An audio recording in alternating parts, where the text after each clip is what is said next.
Le principal inconvénient de Midjourney est son prix. Tu vas devoir rapidement prendre un abonnement si tu veux générer des images régulièrement. Et aujourd'hui, je t'ai déniché une intelligence artificielle similaire à Midjourney, mais totalement gratuite. Ça s'appelle Leonardo AI et je te la présente de suite derrière mon écran. Donc on se retrouve directement sur le site de Leonardo AI. Bien évidemment, je mettrai le lien en description. Il suffira en fait de cliquer de suite sur Get Early Access et vous allez en fait renseigner votre email. Ça va vous donner une invitation à rejoindre le Discord. Une fois que vous allez arriver sur le Discord, il suffira de vous rendre directement sous la table générale Priority Early Access et tout en haut, vous allez avoir un message de bienvenue et il faudra cliquer sur ce lien-là, donc forme, et le remplir et valider avec, donc il demande votre username de Discord, votre adresse email, votre prénom. Une fois que c'est fait, il suffira tout simplement de revenir sur le site de Leonardo et de cliquer sur Launch App. Donc à la différence de Midjourney, Leonardo AI en fait utilise une application qui est dans le cloud et n'utilise pas forcément un Discord. Le Discord est fait seulement pour s'enregistrer. Donc là on va lancer l'application. Oui, je suis waitlist. Donc on va se retrouver sur la plateforme de Leonardo AI et donc là on voit plusieurs onglets. Vous allez voir l'onglet community, donc c'est vraiment ce que la communauté a créé avec les prompts sur cette plateforme là et vous pouvez liker pour faire remonter certains prompts. Donc vous pouvez voir qu'il y a pas mal de designs qui sont super cool, je trouve. Il y a pas mal aussi des portraits hyper réalistes. On voit voilà un Tom Cruise hyper cool.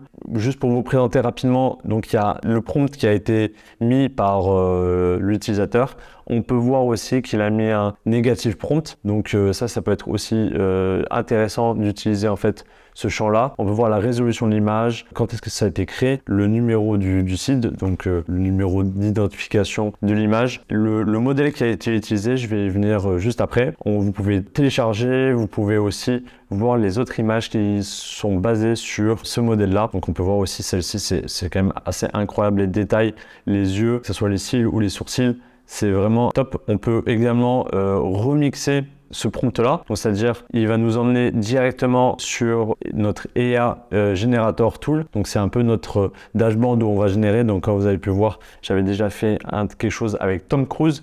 On va pouvoir utiliser donc le prompt qui a été copié-collé automatiquement. Il nous dit le modèle qui a été utilisé, je vais y venir juste après. On peut mettre aussi le negative prompt qui a été aussi utilisé dans le modèle là et on va cliquer sur générer. Là, Leonardo vient de terminer, donc c'est assez cool. Les détails ils sont quand même assez choquants. Les yeux, c'est vraiment sympa. Donc là, on peut la télécharger. Il y a plusieurs fonctionnalités, l'unzoom.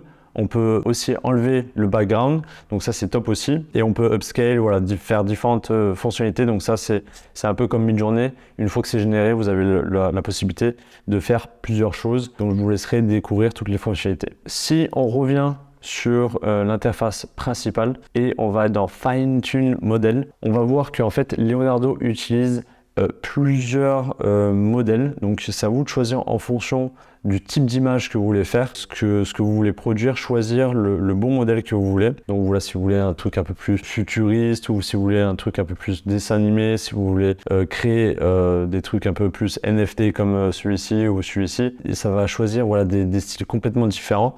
Donc là par exemple si on veut un truc un peu plus photographie, on va plutôt choisir celui-ci. Et par contre si vous voulez des portraits, je vous invite à tester RPG 4.0 qui est je pense le meilleur après avoir testé l'outil plusieurs fois. C'est vraiment le top. Vous pouvez en fait générer moins de 4 images. Je vais expliquer pourquoi de temps en temps ça peut être utile. On peut aussi sélectionner la dimension, on peut aussi les customiser, donc ça peut être top. Et on peut, comme avec Midjourney, utiliser un prompt image plutôt qu'un prompt textuel. Donc vous pouvez uploader une image et l'intelligence artificielle va se baser sur cette image-là à la place d'un prompt textuel. Donc ça peut être aussi cool si vous voulez vraiment quelque chose de très précis ou si vous avez déjà une image en backup. Je voulais aussi te montrer la fonctionnalité hyper sympa et tu vas être halluciné de cette fonctionnalité-là, c'est AI Canva. Avant de te la présenter, je vais télécharger en fait une image plutôt d'un paysage. Donc on va prendre celle-ci et je vais copier aussi le prompt. Tu vas comprendre pourquoi. Donc voilà, j'ai copié-collé le prompt et j'ai téléchargé cette image. On va aller directement sur AI Canva et je vais te montrer en fait, tu vas pouvoir cliquer, déposer cette image-là ici. Donc ça peut être l'image que j'ai téléchargée, mais aussi ta propre image. Donc à toi de voir, tu vas vite comprendre pourquoi je suis en train de te montrer ça parce que ça va être incroyable. Donc on va resizer en fait l'image et on va mettre cette partie-là un peu sur le côté gauche. Tu vas voir en fait un cadre que tu vas pouvoir aussi choisir sa dimension. Donc là par exemple je veux que le cadre soit un peu plus gros et on va copier-coller en fait le prompt qu'on a pris de cette image là. Donc là je fais un CTRL V et je vais faire générer et tu vas voir que par magie il va pouvoir étendre l'image à droite et il va nous proposer en fait plusieurs variations de cette image là. Donc tu vas pouvoir choisir celle qui te convient. Je pense pas que la 4 soit top, la première est plutôt sympa. C'est assez incroyable parce que juste avec un prompt, tu peux par exemple prendre une image et choisir de l'étendre avec voilà une fin que tu veux choisir. Donc il suffira juste de choisir ton prompt. Voilà, celle que tu as cette fonctionnalité là si tu veux rallonger on va dire ou étendre une photo, ça peut être très intéressant. On va continuer de le faire en mettant le carré ici, parfait, et on fait générer. Donc il va nous générer 4 images. On va prendre le troisième parce que j'ai envie de supprimer par exemple celui-ci, même si le quatrième est vraiment sympa. Je vais prendre le troisième juste pour mon prochain exemple où en fait vous allez pouvoir aussi choisir de masquer un élément de la photo. Tac, on va griser ça et cliquer sur générer pour que Leonardo nous propose une autre variante en fait de ça parce que je voulais vraiment pas avoir ce bateau sur le devant. Donc là il nous propose plusieurs bateaux encore. Alors on va essayer de le masquer encore plus. Tac. Voilà, il m'a proposé d'autres bateaux. Donc comme vous pouvez le voir, Leonardo s'est enquiquiné à mettre sa barque sur l'image. En théorie, j'avais fait plusieurs tests. Il faudrait le refaire. Là, je pense que c'était un objet peut-être un peu trop prononcé ou trop fort, où j'avais pris l'ombre aussi en dessous de la barre. C'est pour ça que ça n'a pas fonctionné, j'imagine. Mais voilà, testez cette fonctionnalité-là. Elle est super bien. Vous pouvez aussi prendre 2 images et mettre justement le cadre entre ces 2 images-là pour qu'elles puissent générer une photo qui puisse rassembler ces 2 images-là. Donc ça peut être top aussi. Voilà, je vous invite à tester Leonardo. Je voulais vous parler aussi du prix très rapidement.